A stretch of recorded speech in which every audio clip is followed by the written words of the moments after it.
contar um relato de uma outra senhora. Ela começa me dizendo exatamente o seguinte: eu na minha vida nunca confiei em ninguém. Eu nunca confiei em mim. Eu não confiava nas pessoas. Eu fui abusada por meu pai dentro de casa. Eu passei por abuso sexual com meu pai dentro de casa. E eu era criança, eu nem sabia que ele estava me abusando sexualmente. Criança não sabe, né? Não há uma diferença de nariz e vagina para uma criança. Quando eu fui crescendo, que eu fui descobrindo isso, de uma coisa assim gelada em mim. E eu ficava olhando para a cara de minha mãe para saber se minha mãe sabia. E não tive confiança nela de falar para ela isso. Naquele momento eu ainda não sabia que eu tinha trancado toda a minha capacidade de confiar, seja lá no que fosse. Eu ia no médico, estava com febre, o médico passava assim: você vai tomar essa injeção. Eu olhava para aquilo e fazia: isso aqui vai passar a minha febre. Eu deixei de acreditar em tudo. Eu ia para a escola, a professora dava aula de geografia. Eu não acreditava em nada do que ela estava dizendo, do mar que se encontra, do Atlântico Norte com o Atlântico Sul. Eu não acreditava em nada. Eu ia para a aula de história, eu não acreditava em nada. Todo mundo já sabe no que ela se formou, né? Em matemática. Eu tinha uma dificuldade danada de matemática. Não era fácil, eu era péssima aluna de matemática. Mas eu fui descobrindo que a matemática não erra. 2 e 2 são 4 e acabou. Você não tem que pensar, você não tem que nada. Você não tem que raciocinar, você não tem que refletir.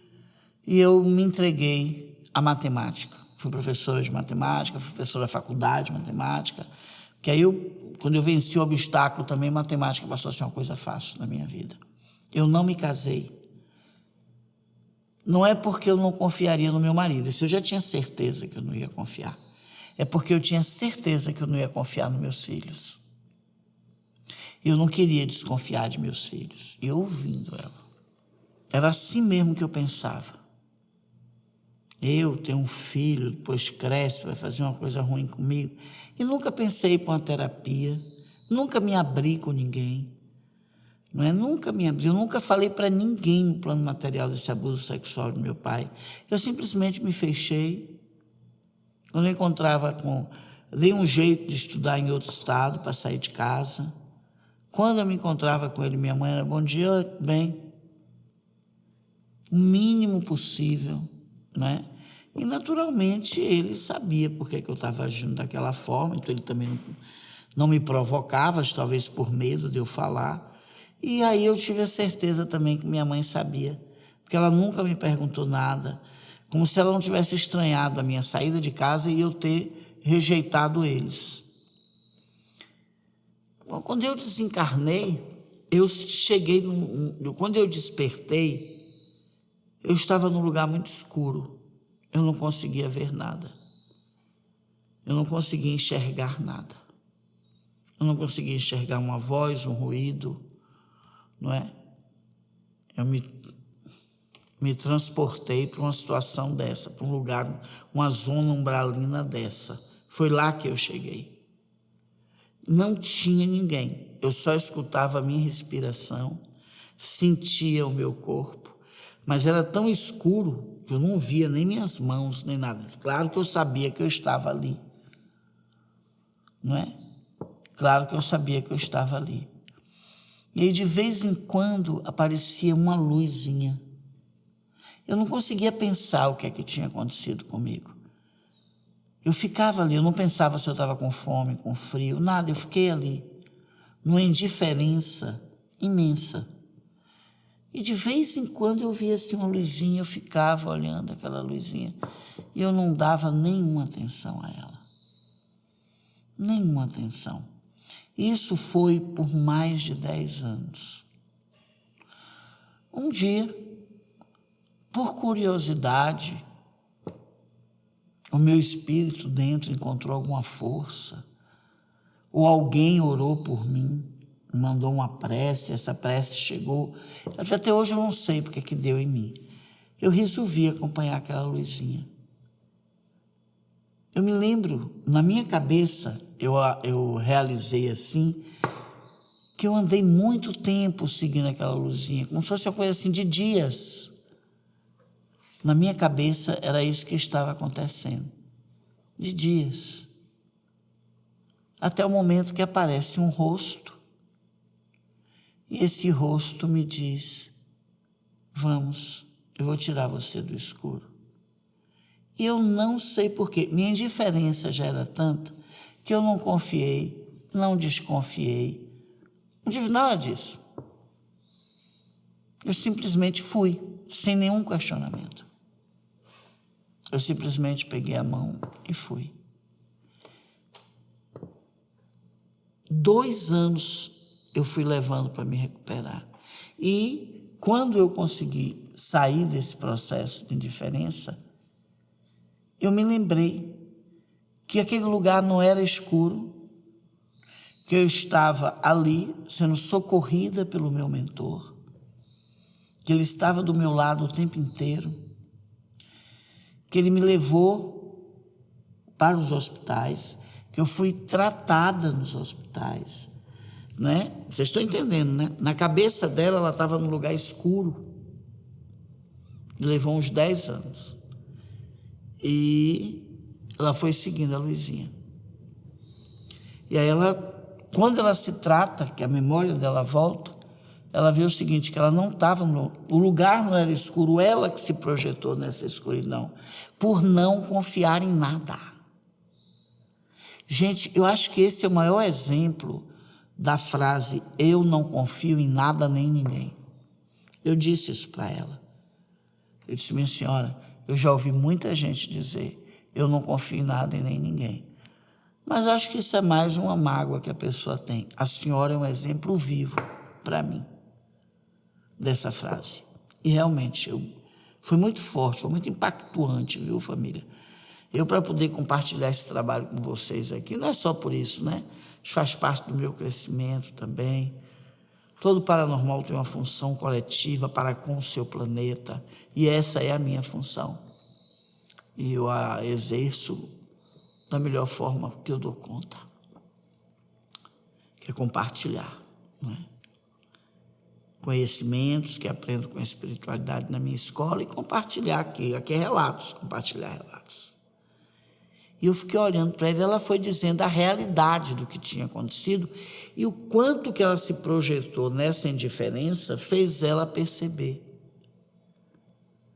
Quando é a tal da luzinha, é quando ela já começa a melhorar do tratamento que está recebendo. Então, ela levou 10 anos sendo tratada pelas colônias luminosas, tratada pelo seu mentor. O que estava acontecendo na realidade era, ela estava deitada num leito, no hospital espiritual, mas ela não via nada disso nem ninguém. Ela só via escuridão. Essa era o não creio, essa era a verdadeira ateu, não é? Eu fiquei muito impactada com esse relato e me traz muitos questionamentos, claro, né? Muitas reflexões, espero que traga para vocês também. Não imagina uma pessoa que ficou uns 10 anos, você consegue imaginar isso?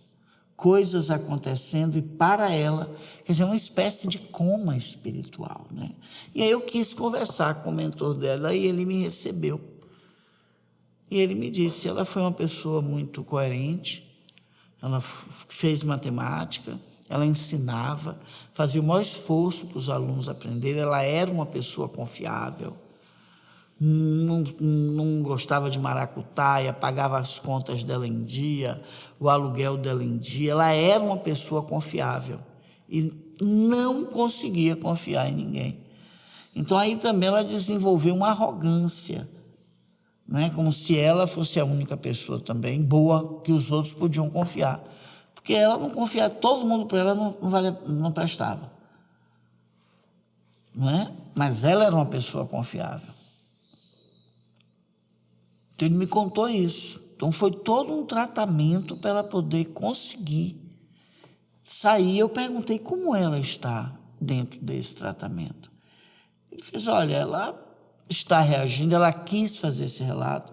O que mais demonstra para a gente assim, uma melhora dela nos últimos tempos foi ela fazer esse relato. Disse, como é que ela soube? Ele foi eu que falei com ela.